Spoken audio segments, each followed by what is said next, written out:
अस्सलामुअलैकुम। प्रोग्राम तज्जिया के साथ मैं हूं उमर दराज गोंदल। अफगानिस्तान की जानिब से मुसलसल पाकिस्तान की सरहद के ऊपर हमले हो रहे हैं और ये सब अफगान तालिबान की सरपरस्ती के अंदर हो रहा है। पाकिस्तान ने कुछ अर्सा पहले ऑपरेशन ज़रबे अज़्ब किया था, जिसके बाद बहुत सारे दहशतगर्द पाकिस्तान से फरार होकर अफगानिस्तान चले गए थे। फिर पाकिस्तान तहरीक इंसाफ के हवाले से कहा जाता है कि उनके दौर में वही दहशतगर्द मुल्क में वापस लाए गए और उनको मुल्क के अंदर बसाया गया, जिसके असरात आज हमें देखने को मिल रहे हैं। लेकिन गुज़श्ता कई रोज से पाकिस्तान और अफगानिस्तान का जो बॉर्डर है वहां पर हमें कशीदगी देखने को मिल रही है, महाज गर्म है। उसकी वजह क्या है?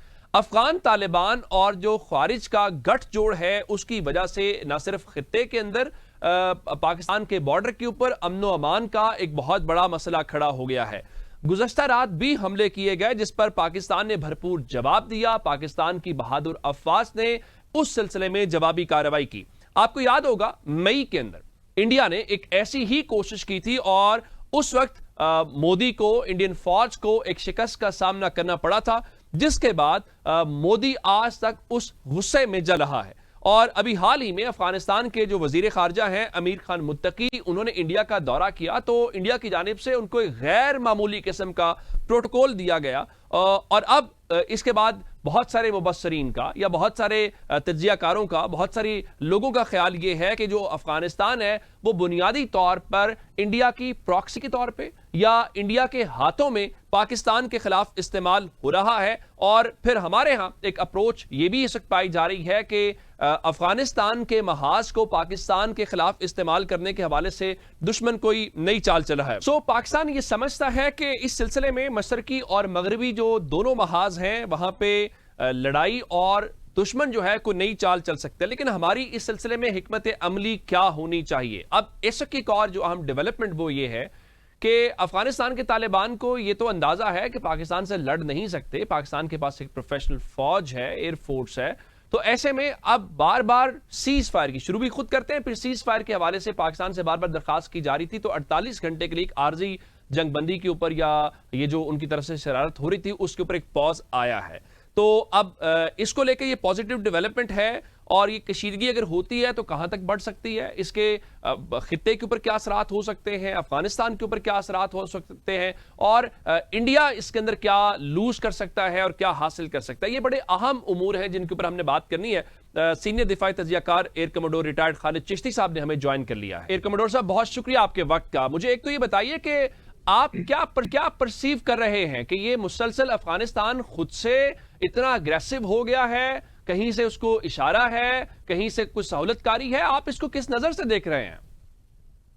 जी बहुत शुक्रिया गोंदल साहब। इशारा नहीं है, बहुत ज़्यादा बैकिंग है। इशारा तो थोड़ा छोटा होता है क्योंकि इतनी उनमें कैपेसिटी नहीं है, ना इतना हौसला है कि पाकिस्तान जैसी मुसल्लह अफवाज और हमारी जो बॉर्डर सिक्योरिटी फोर्सेस हैं उनके खिलाफ वो इस तरह महाज खड़ा कर सके। बदकिस्मती से हमने ट्रेडिशनली पिछले 40-45 सालों में देखें, जब यही जो महाजरीन आए थे अफगानिस्तान से, जब सोवियत यूनियन ने कब्जा कर लिया था उस वक्त वो सेकंड सुपर पावर थी, तो हम ही ने इनको पनाह दी थी। और मैं खुद एज ए नौजवान फाइटर पायलट, मेरी पोस्टिंग पेशावर में फैली हुई थी। हमारी बुनियादी जिम्मेदारियों में ये होता था कि हम इन्हीं महाजरीन के कैंपों को, जिनको सोवियत यूनियन के जहाज अफगानिस्तान से उड़कर आकर हमलावर होते थे और हम उनको चैलेंज करके मार भगाते थे, इनकी प्रोटेक्शन करते थे। हमारी तो एसोसिएशन ये है या हमारी मेजबानी का ये लेवल था कि हमने एयरफोर्स एम्प्लॉय करते थे इनकी प्रोटेक्शन के लिए, तो हम तो इनको प्रोटेक्ट करते रहे। तो लेकिन बदकिस्मती से जब भी हालात दूसरी तरफ पलटे हैं, आपने देखा हिंदुस्तान ने पेनिट्रेट किया और अभी नहीं किया। तालिबान की जो पहली हुकूमत थी, मैं आपको अर्ज करता चलूं, उससे पहले जब ये डिस्प्लेस हुए थे तो यही फॉरेन मिनिस्टर मुत्तकी साहब 9 साल की उम्र में पाकिस्तान हिजरत करके तशरीफ ले आए थे और जवानी तक यहीं रहे थे। यानी ये पाकिस्तान उनका दूसरा वतन था। जब अफगानिस्तान में 96 से 2001 तक तालिबान की पहली हुकूमत आई तो ये वापस चले गए और वहां जाकर कल्चरल और इंफॉर्मेशन मिनिस्टर बन गए। तो ये हमारी कंट्रीब्यूशन ये है इन्हीं की शान में। दूसरी बात, एक और इंपॉर्टेंट ये बात देखिए, 2001 से इनको टेररिस्ट डिक्लेयर किया गया यूनाइटेड नेशंस के पॉइंट ऑफ व्यू से। अभी तभी उनको वेवर लेना पड़ा है हिंदुस्तान का दौरा करने के लिए। अब हिंदुस्तान का दौरा क्या किया उन्होंने? हर चीज ऑफर कर दी, एम्बुलेंसें ले लो, पैसे ले लो, फंडिंग ले लो, बाकी सब सिंबॉलिक है। लेकिन वो कैश स्टार्व्ड कंट्री है अफगानिस्तान, यानी उसके पास कैश नहीं होता कि इकोनॉमी किस पर चलती है, ना उनकी इंडस्ट्री है, ना उनका कोई एग्रीकल्चर है, ना टेक्नोलॉजी है, कुछ भी नहीं है। सिवाय यही है कि कोई मुल्क उनको फंड कर दे, फिर उनके हाथ में वो इंस्ट्रूमेंट ऑफ टेरर बन जाते हैं, या टेरर ऑन रेंट की मिसाल ज़हन में रखते हुए वो ज़ाहिर है दूसरे किसी मुल्क पर चढ़ दौड़ते हैं। अनफॉर्चुनेट पार्ट यही है अच्छा कि कमोडोर साहब, जो आप जिस तरफ आप इशारा कर रहे हैं इंडिया वाले एलिमेंट को, मैं उस हवाले से आपको बताना चाह रहा हूं कि पाकिस्तान के लिए तो इसमें कुछ नया नहीं है। अगर यहां पे अशरफ गनी की हुकूमत थी तो यही जलालाबाद और दीगर जगहों के ऊपर हम उस वक्त भी कहते थे कि जो इनकी खुफिया एजेंसी थी जो पहली हुकूमत की, उनको लेकर और रॉ मिलके काम करते रहे। हम तो उनका उस वक्त भी उनको केटर करते रहे, उनका मुकाबला भी करते रहे। अब हमारे लिए कुछ नया नहीं है, लेकिन अफगान तालिबान को ऐसी क्या दिलचस्पी नजर आ गई है कि यही इंडिया था जिसने आपको उस वक्त वीजे नहीं दिए थे, अपना सब कुछ स्टाफ बंद कर दिया था और वो बिल्कुल यहां से भाग गए थे। आज अब उनकी तरफ गए हैं तो अफगान तालिबान को ऐसा कौन सा इंटरेस्ट नजर आ रहा है जिसकी बुनियाद के ऊपर अपने पूरे मुल्क के अपने लोगों की उन्होंने जिंदगियां स्टेक के ऊपर लगा दी हैं? गुंदर साहब देखिए, ये पैकेज बहुत बड़ा मिल रहा है, जो देखिएगा वक्त साबित करेगा कि कितनी ज्यादा इन्वेस्टमेंट या फाइनेंशियल पैकेज हिंदुस्तान दे रहा है, क्योंकि हिंदुस्तान के लिए ये बहुत सस्ता सौदा है। मई 2025 में जो पाकिस्तान ने उनके साथ किया, उनको ये बहुत इकोनॉमिकल पैकेज लगता है कि एक तीसरे मुल्क को डेवलप करें, उसकी कैपेसिटी बिल्ड करें और वेस्टर्न साइड से बैकयार्ड से एक डोर ओपन करें पाकिस्तान का और वहां से इनसिक्योरिटी डेवलप करें। पहली बात, इन्होंने वही अशरफ गनी और वो जो आप करजाई की हुकूमत बता रहे हैं, फॉर्मली पिछले 20 साल में जो डिक्लेयर्ड अमाउंट है वो $3 बिलियन की इन्होंने इन्वेस्टमेंट की है। इन्होंने ब्रिजेस बनाए, हाईवेज बनाए, हॉस्पिटल, स्कूल्स, ये सारा इसलिए बनाए थे कि गुडविल अर्न कर सके। और यही वो मुल्क है जिसकी तरफ आप इशारा कर रहे थे, मैं भी ऐड कर देता हूँ। एक दानिश सिद्दीकी इनका जर्नलिस्ट था हिंदुस्तान का, वो मर्डर हो गया, इन्होंने कहा हम बदला लेंगे, जो तालिबान ने मारा है। इनका एयर इंडिया का हाईजैक हुआ जहाज, इन्होंने कहा तालिबान ने किया है। इन्होंने कहा कि जो वुमेन एम्पावरमेंट है वो हमने करेंगे। इनकी एम्बेसी में धमाका हुआ इंडिया की, इन्होंने कहा तालिबान से बदला लेंगे। यानी उन्होंने सारे बदले सारे रख दिए, ह्यूमन राइट्स के, ड्रग ट्रैफिकिंग के, एमिनेशन स्मगलिंग के, टेररिज्म के, सब साइड पर रखकर देखा कि जिसको कहते हैं ना, मेरे दुश्मन का दुश्मन मेरा दोस्त है, बिल्कुल उन्होंने वही फॉलो किया। और जब दुश्मन पैसा लेने पर तैयार हो तो काम और आसान हो जाता है, क्योंकि असूल पर ना कायम रहे, अपनी को प्रिंसिपल ना हो, तो वो ज्यादा उसके लिए आसान होता है पेनिट्रेट करना, और यही मैं नजर आ रहा है मुझे। बिल्कुल ठीक। अच्छा, इसके अलावा सर एक और भी हमने देखा कि पाकिस्तान ने और रशिया ने और चाइना ने बड़ा, इससे पहले भी जॉइंट स्टेटमेंट एक आया, वो इसके ऊपर काम कर रहे हैं। अब जहां तक उनकी अग्रेशन है उसका तो जवाब जाहिर है हम देंगे भी, हम दे भी रहे हैं और ये हमारी प्राइमरी रिस्पॉन्सिबिलिटी भी है, लेकिन एक डिप्लोमेटिक फ्रंट भी है। आप समझते हैं कि ये एक राइट टाइम है कि हम दोबारा से चाइना जो हमारा दोस्त है, जो रशियंस हैं और ईरानी हैं, उनके सामने इस मैटर को रखें, क्योंकि ईरान के भी तो मफादात जाहिर है जो उनके साथ हुआ जिस इसराइल की जंग के दौरान, तो उनको भी ये लगता है कि उनकी ये सारा कुछ वहां पे होता रहा। तो आप ये समझते हैं कि सिर्फ आया हमने यही सिर्फ जवाब देते रहे जहां ये आए टारगेट करें, या फिर डिप्लोमेटिक जो फ्रंट्स हैं वहां पे हमें जरा एक्टिवली, प्रोएक्टिवली हमें जाना है और उनको कन्विंस करना है, ताकि जो ये रिजीम है जिसके लिए अब हमारे फॉरेन ऑफिस ने भी लफ्ज इस्तेमाल किया इंटरिम की बजाय, तो हम उस हवाले से कुछ काम करें? आई थिंक ये बहुत अच्छा पॉइंट है गोंदल साहब आपका, वो ये कि देखिए इस वक्त सबसे ज्यादा अगर किसी मुल्क में खुशी है इस कॉन्फ्लिक्ट की तो हिंदुस्तान है वो, क्योंकि वो सेलिब्रेट कर रहे हैं कि जो काम वो नहीं कर सके मई में, वो अफगानिस्तान हमारे उनके बिहाफ पे कर रहा है। तो हमें वो खुशी अपने, ऑब्वियसली गम के शक्ल में तो हिंदुस्तान को खुशी नहीं देनी चाहिए। मैं बिल्कुल नहीं कह रहा कि हम कमजोरी दिखाएं, हमने पोजीशन ऑफ स्ट्रेंथ हासिल कर ली है, हमने उनकी चौकियों पर कब्जा करके झंडे लहरा दिए, प्यूनिटिव स्ट्राइक कर दी, पनिशमेंट दे दी, हवा से जमीन से हर तरह से हमने अपनी ताकत और अपनी रीच अल्हम्दुलिल्लाह दिखा दी है। अब जब आपकी पोजीशन ऑफ स्ट्रेंथ हो जाती है तो मेज पर बैठना एक अच्छी ऑप्शन इसलिए है कि हमारी आर्म फोर्सेस कभी भी टू फ्रंट के लिए ना तैयार की जाती हैं, ना हमारा कोई डिजाइन है ऐसा। हमारा जो फोकस है वो हिंदुस्तान की तरफ है। हिंदुस्तान चाहेगा कि हमारा फोकस वेस्टवर्ड हो जाए, तो हमें जितना जल्द हो सके इसको लॉन्ग टर्म प्रोलॉन्ग नहीं करना चाहिए, क्योंकि देखिए हिंदुस्तान के साथ हमारी 65 की जंग हो या कोई और जंग हो, ताशकंद में शास्त्री और अयूब खान बैठे थे right after post war Soviet union में जाकर। तो मैं ये कहना चाह रहा हूं कि ये मैं बिल्कुल नहीं कह रहा कि बुजदिली के पॉइंट ऑफ व्यू से हमारी पोजीशन ऑफ स्ट्रेंथ है, हमारा इस वक्त अपर हैंड है। हमें सऊदी अरब को, हमें चीन को, जिनसे तालिबान की अच्छी दोस्ती है, उनको एंगेज करके एक डिग्री ऑफ एश्योरेंस लेनी चाहिए ताकि मुस्तकबिल वेस्टर्न साइड पे हमें थ्रेट ना रहे। ठीक। अच्छा सर, मैं एक अफगानिस्तान की जो अपनी अंदरूनी मामलात हैं उसके ऊपर भी आपका कमेंट जरूर लेना चाहता हूं कि हमने देखा कि शिमाली इत्तेहाद माजी में बहुत ज्यादा इनके खिलाफ लड़ता भी रहा। जाहिर है उस वक्त हमारी पोजीशन थोड़ी डिफरेंट थी, हम किसी और वो सेगमेंट को सपोर्ट कर रहे थे या हमारी हमदर्दियां कहीं और थीं। माजी जो था सो था। इस बार जो तब्दीली भी हमने देखी इनके, इसके बाद जो मैंने पहले भी आपके सामने जिक्र किया कि हम अब ये कह रहे हैं, जिस दिन फॉरेन ऑफिस ने कहा कि हम तवक्को रखते हैं कि अफगानिस्तान के लोग जल्द आज़ाद होंगे और उनके ऊपर एक जो नुमाइंदा हुकूमत है वो आएगी। तो क्या हमारे पास ऐसे कार्ड्स हैं, या हम इस तरह कोई कर सकते हैं, या हम ये कह लेते हैं हम कोई एक्सपेक्ट कर सकते हैं कि विद इन अफगानिस्तान थोड़े अरसे के बाद कोई चेंज हो, कोई ऐसी कोई वहां पे सूरत हाल डेवलप हो सकती है? देखिए गोंदल साहब, हर मुल्क चाहता है कि जो उसके नेबरहुड हो उसकी नेशनल इंटरेस्ट को थ्रेट ना करे। हमें भी ये चाहना चाहिए और हमारा हक है, और उसी को काउंटर इंडिया करता है कि हमारे नेशनल इंटरेस्ट के खिलाफ इनको इस्तेमाल करता है। जो आपने कहा लेजिटिमेट गवर्नमेंट हो, और जैसे मैंने पिछले सवाल के जवाब में अर्ज किया कि अब सऊदी अरब से उनके बड़े दरीना ताल्लुकात अच्छे रहे हैं, चाइना के साथ बड़ी कोलैबोरेशन है, हमें इंगेज करके हमें फ्यूचर में जाना चाहिए, बजाय इसके कि हम इंटरनल अपरेस्ट या अनरेस्ट के क्रिएट करें। हमें इंगेज करना चाहिए जो रियल वर्ल्ड इस वक्त है। तो मेरा नहीं ख्याल कि हमें इस बात पे स्टबन होना चाहिए। असल मसला ये था कि शायद अफगानिस्तान को हमारा एक कैपेबिलिटी पे शक हो सकता था, एक हमारे रिजॉल्व या हौसले पर शक हो सकता था, और वो हिंदुस्तान को भी मई में हुआ था। हमने उनको भी दिखा दिया, इनको भी दिखा दिया, और अब हमें ये बॉर्डर जितना हो सके peacefully on the upper hand and having just, जिसको कह रहे हैं ना, एडवांटेजेस पोजीशन पर क्लोज करना चाहिए, और इंगेज करके इस फैक्टर को जितना हो सके हमें वाइंड अप करना चाहिए इसको।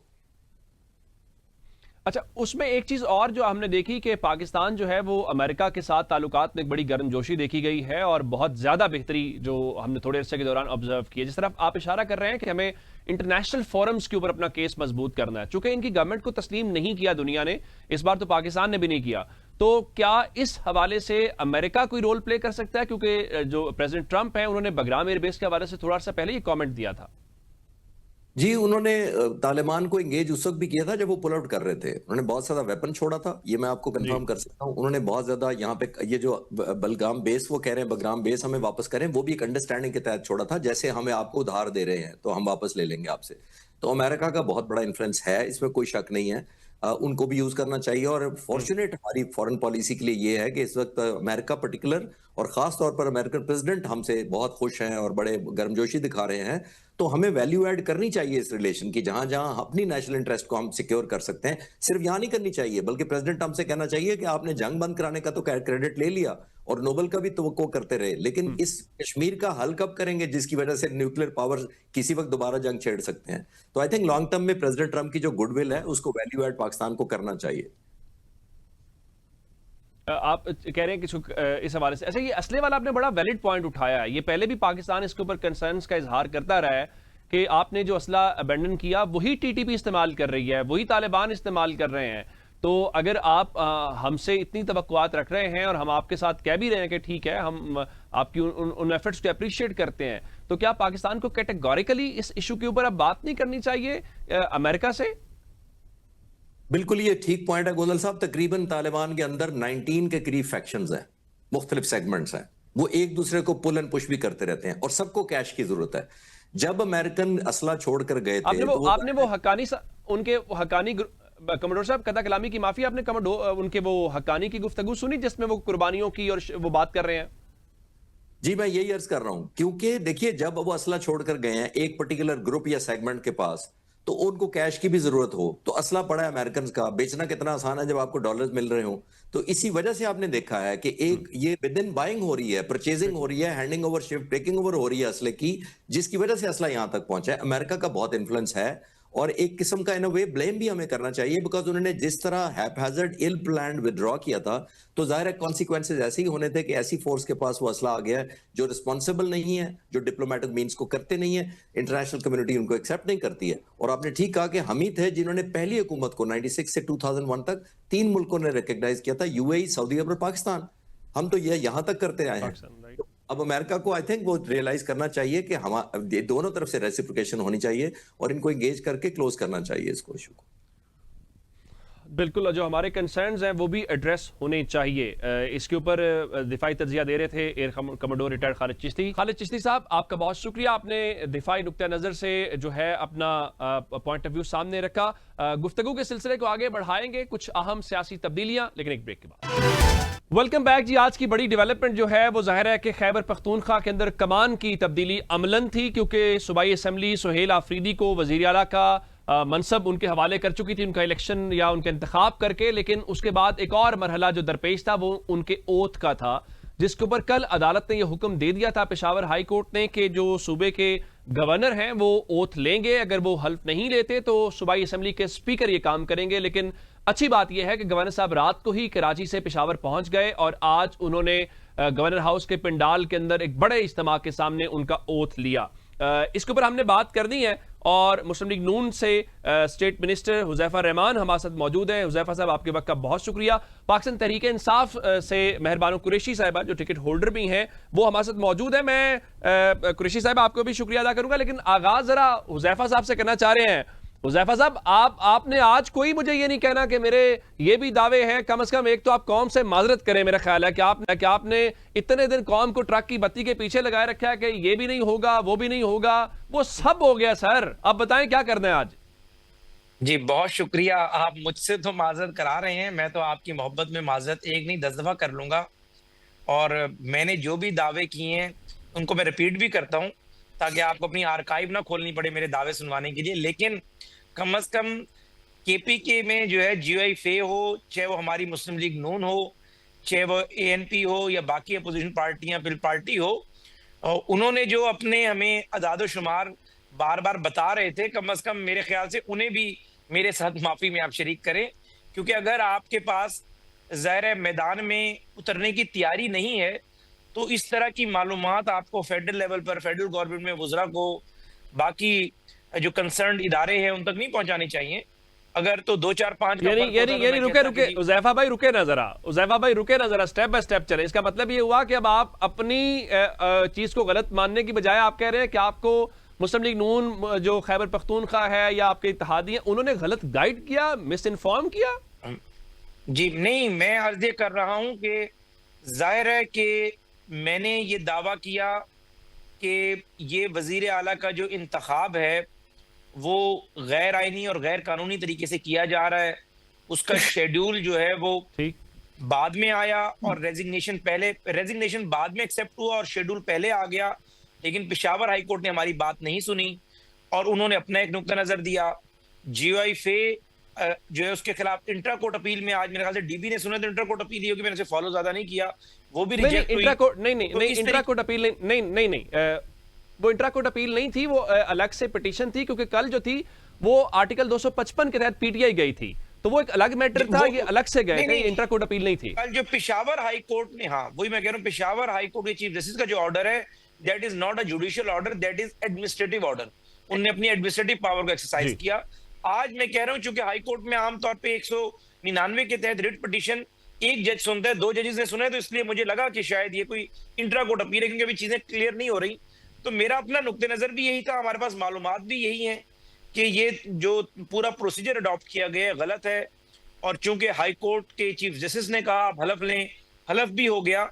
लेकिन चूंकि आपने कहा कि जी आपके दावे और मालूमात गलत साबित हुई, तो एज ऑफ टुडे तो यही नजर आ रहा है और आप ठीक कह रहे हैं और इंसान को बड़ा दिल करके मानना चाहिए। मैंने कहा लेकिन वो मालूमात और वो दावे हमारी पीएमएलएन, पीपल्स पार्टी, जीआईफे जो अपोजिशन की पार्टीज केपीके में हैं उनकी तरफ से दी गई मालूमात पे बेस कर रही थी कि इतने लोग जो है वो सुहेल अफरीदी को वोट नहीं डालेंगे, सुहेल अफरीदी वो काबिल कबूल नहीं है, किसी सूरत वज़ीर आला नहीं बन पाएंगे। अच्छा, मुझे लग रहा है, मुझे हुज़ैफा साहब लग रहा है कि वो नताइज हमारे खिलाफ हैं। आप सही कह रहे हैं और मैं हुज़ैफा साहब मुझे यूं लग रहा है कि फिर जी मैं मेहरबानों की तरफ जाना है, मैं आपसे जानना चाह रहा हूं, मुझे लग रहा है कि आपको मालूमात से ज्यादा कहीं तहरीक इंसाफ के 21-22 एमपीएस ने धोखा तो नहीं दिया जिन्होंने कहा था कि वोट आपको करेंगे। नहीं भाई, हम सुहेल अफरीदी के साथ ही जा रहे हैं। जी सर, ऐसी बात नहीं। देखिए पहली बात तो ये है, मैं इस चीज का कायल हूं कि आप जरा सियासत कर रहे हैं और सियासत में एक मेच्योरिटी होनी चाहिए। जिस तरीके से पिछले 4-5 दिन से हमने भी जाहिर है जो पार्टी पॉलिसी, गवर्नमेंट की पॉलिसी, रियासत की पॉलिसी, उसी को आगे लेकर चले और यही सूरत हाल थी, यही डेवलप हुई कि सुहेल अफरीदी वजीर आला नहीं बनेंगे। लेकिन वो वजीर आला का इंतखाब हुआ, 90 लोगों ने वोट दिया, फिर पेशावर हाई कोर्ट से भी उन्होंने अपने हक में ऑर्डर करा लिया, आज हलफ भी हो गया। तो इस पर जाहिर है हमें कम अज कम ये गौर तो करना होगा कि अगर ये सारी तैयारी नहीं थी तो इतना बड़ा हमें मैस करने की जरूरत नहीं थी। और अगर ये तैयारी थी करने की जरूरत क्या थी? वेरी राइट, ये आप नहीं तो वो काम देखिए मेरा मैं एक सियासी आदमी हूँ। देखिए अगर मैं उस रेस का कायल ही नहीं हूँ जिस रेस में मैं दौड़ ना सकूं, अगर हमारा और उनका 2-3 का फर्क होता तो मैं कहता कि जी मिसमैनेजमेंट होगी। लेकिन ये एक फैक्चुअल बात है जो हमें सोचने की जरूरत है कि अगर हम उसका रास्ता आईनी और कानूनी तरीके से रोकना, तो जहर वही तरीका होता है, बाकी तरीके तो सारे गलत तरीके होंगे अगर कोई उसका दावा करे। अगर हम नहीं रोक सकते थे या इतने बंद नहीं हो रहे थे तो बिला वजह इतना बड़ा मेस क्रिएट कर अगर एक पार्टी वो मैस क्रिएट करने की जरूरत नहीं थी। Very right, very right. Huzaifa साहब आपका पॉइंट आ गया। मेहरबानो साहिबा की तरफ चलते हैं। मेहरबानो कुरैशी साहिबा, मुझे ये बताइए कि ये वही अदालतें हैं, एक तो आज खुश भी होंगे आप जीत गए, कानूनी सियासी सारे जो उसके महाज थे, ये वही अदालतें हैं जिनको आप रोजाना रगड़ते हैं, आप कहते हैं इस मुल्क में कोई अदलिया का तसव्वुर, इस किस्म की बातें करते हैं। देखिए उन अदालतों की बदौलत आज आपका वजीर आला भी बन गया, ओथ भी हो गया, अब तो दाद दें 26वीं तरमीम को, अब तो दाद दें इस अदालती निजाम को। नहीं गोंदल साहब, let's not go that far. देखिए जो जमीनी हकायक हैं केपी से, उससे ना कोई लाताल्लुकी का इजहार नहीं कर सकता। अगर आप जानते हैं इनकी असल में इन्होंने पूरी भरपूर कोशिश की। गिनती खराब नहीं है इनकी, असल में इनकी आदतें खराब हो गई हैं। इनको लगा कि जिस तरह वफाक में 17 सीटों के साथ इनकी हुकूमत बन गई तो शायद केपी में भी ये मांगे तांगे की जो इनकी 30 सीटें हैं जो आधी रिजर्व्ड इनको 26वीं आईनी तरमीम की बदौलत, कॉन्स्टिट्यूशनल बेंच के बदौलत तोहफे में मिली हैं, वो उन मांगे तांगे की सीटों पर केपी में भी हुकूमत बना लेंगे। असल में इनके देखने का जाविया, इनका जमहूरियत का तसव्वुर है और जिस तरह जमहूरी हुकूमतें बनती हैं उसका जो तसव्वुर है उसमें खराबी है। और वो आपको नजर आए कि इस किस तरह तहरीक इंसाफ ने अपनी सफ़ों में इत्तेहाद कायम करके और जो हमारे बीच में कुछ तलखियां थी शायद हमारी जमात में, उनको दूर करके किस तरह हमने इन्हें मात दी। इनका पूरा इरादा भी था, कोशिशें भी थी, इन्होंने की भी कोशिशें कि ये हर हरबा अपना सकें और किसी ना किसी तरह सुहेल अफरीदी साहब का रास्ता रोक सकें। मगर अल्लाह ताला बड़ा मेहरबान है और उसने कहते हैं ना इत्तेफाक में बरकत है, तो जब जमात मुत्तहिद हो गई तो उसका रिजल्ट आपके सामने है। चीजें क्लियर हैं, चीजें पहले दिन से क्लियर थी, मगर ये शायद उसको एक्सेप्ट नहीं करना चाहते थे कि आप हर दफा अवाम का जो मैंडेट है उसके साथ यूं खिलवाड़ नहीं कर सकते। पेशावर हाई कोर्ट ने जो फैसला दिया कल, उसकी हम जितनी तारीफ करें कम है, मगर वहां पर ये भी है कि उस सूबे में 2/3 अक्सरियत है तहरीक इंसाफ के पास। मेरे ख्याल में अगर उसके खिलाफ कोई जाता और उसको किसी तरह भी उसको ठेस पहुंचाने की कोशिश होती तो उससे उस सूबे को, उस सूबे की साख को और जो इस वक्त सूरत हाल है वहां पे, वो और मुतासिर होती। तो मेरे ख्याल में सब दुरुस्त फैसले हुए, आइन और कानून के मुताबिक फैसले हुए। और मैं यहाँ पे गवर्नर साहब के किरदार पे भी जरूर एक कमेंट करना चाहूंगी। आपने सुना देर आए दुरुस्त आए, बिलावल भुट्टो साहब शायद कुछ दिनों से लाताल्लुक थे कि पाकिस्तान की सियासत में क्या हो रहा है या उन्हीं की जमात के जो रुकन है वो क्या किरदार अदा कर रहे हैं आइन शिकनी में। तो उन्होंने कल उनको जैसे अंग्रेजी में कहते हैं रेप्रिमांड किया, उन्हें एक तरह से डांटा कि ये जो आपने इकदाम उठाया है इससे हमें कोई फायदा नहीं हो रहा है, जो हम अपने जमहूरी क्रेडेंशियल्स जिनको हम गिनवाते हैं वो बहुत बुरी तरह से मुतासर हो रहे हैं। तो मेहरबानी से जाएं और जाके हल्फ लें वजीर आला केपी से, और इस पे अब मजीद आप रोड़े अटकाना की कोशिश मत करें। बिल्कुल ठीक, बिल्कुल ठीक। अच्छा, इसमें एक चीज मैं और जानना चाह रहा हूं कि जरा इतनी आसानी से आपके लिए नहीं हुआ, बेशक ग्राउंड पे वैसा नहीं था, लेकिन एक ऐसा हवा जरूर बनाया गया जैसे ये नामुमकिन हो जाएगा, सुहेल आफरीदी का आना, ओत लेना, बहुत कुछ, लेकिन चले हो गया। अब आगे बढ़ते हैं। आप क्या समझती हैं कि आपकी गवर्नमेंट स्मूथली चलेगी, या जिस तरह से पहली तकरीर थी आपके चीफ मिनिस्टर की विफाक को लेकर, इदारों को लेकर, आने वाले दिनों के अंदर महाजराई बढ़ेगी, या आपको लगता है कि नहीं आप विफाक के साथ ताउन करेंगे, दहशतगर्दी के मसाइल हैं, दीगर मसाइल हैं, क्या स्ट्रेटजी होगी उसके ऊपर? देखिए गोंदल साहब, वफाक को, हमें वफाक के साथ ताउन जरूर करना है और वफाक को हमारे साथ ताउन करना है। खैबर पख्तूनख्वा वो सूबा है जो जब से आपकी ये दहशतगर्दी की जंग शुरू हुई, जनरल मुशर्रफ साहब के जमाने से लेके अब तक, ये एक फ्रंट लाइन प्रोविंस रहा है। आज हम क्या देखते हैं कि वो दोबारा दहशतगर्दी की जद में है, और पिछले 2-3 दिनों से जो हम कशीदगी देख रहे हैं आपके पाक अफगान बॉर्डर के ऊपर, वहां से तो ये तासुर भी मिलता है कि हम मजीद एक जंग की तरफ करीब और होते जा रहे हैं। तो इस तनाजुर में और इस सूरत हाल को मद्देनजर रखते हुए सारे इदारों को, चाहे वो वफाकी हुकूमत हो, चाहे वो आर्मी हो, चाहे वो आपकी इंटेलिजेंस एजेंसीज हो, चाहे वो आपकी केपी गवर्नमेंट हो, सब अगर इकट्ठे काम करेंगे तो हम अपने मुल्क को, अपने बॉर्डर्स को, अपने सिपाहियों को और अपने शहरियों को महफूज रख सकेंगे। जी बिल्कुल ठीक। गुफ्तगू के सिलसिले को आगे बढ़ाएंगे लेकिन एक ब्रेक के बाद। वेलकम बैक जी। गुफ्तगू के सिलसिले को एक बार फिर से शुरू करते हैं। बानो साहिबा, जो जब नेशनल दहशतगर्दी का ताल्लुक नेशनल सिक्योरिटी से लिंक होता है, नेशनल सिक्योरिटी तो विफाकी हुकूमत की डोमेन होती है, वो सूबाई हुकूमत की डोमेन तो नहीं है।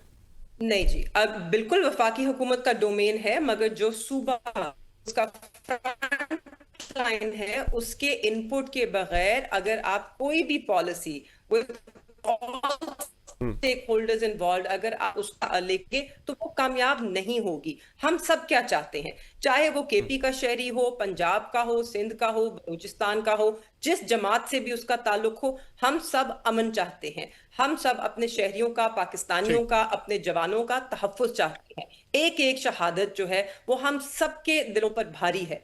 आप आज सुबह से आप भी ट्विटर पे देख रहे होंगे, मैंने भी वो सब खबरें देखी कि जो हमारी इस वक्त कल रात जो एक अटैक हुआ टीटीपी या अफगानिस्तान की तरफ से, जिसके अंदर हमारे नौजवानों के साथ जिस तरह बदसलूकी की गई, जिस तरह जो खबरें आ रही हैं कि जिस तरह उनके बेहुरमती हो रही है, जो शोहदा हैं उनकी भी, तो इस सब से तो हम सबको दुख भी हो रहा है, गुस्सा उनकी भी आ तरफ से रहा है। फेक।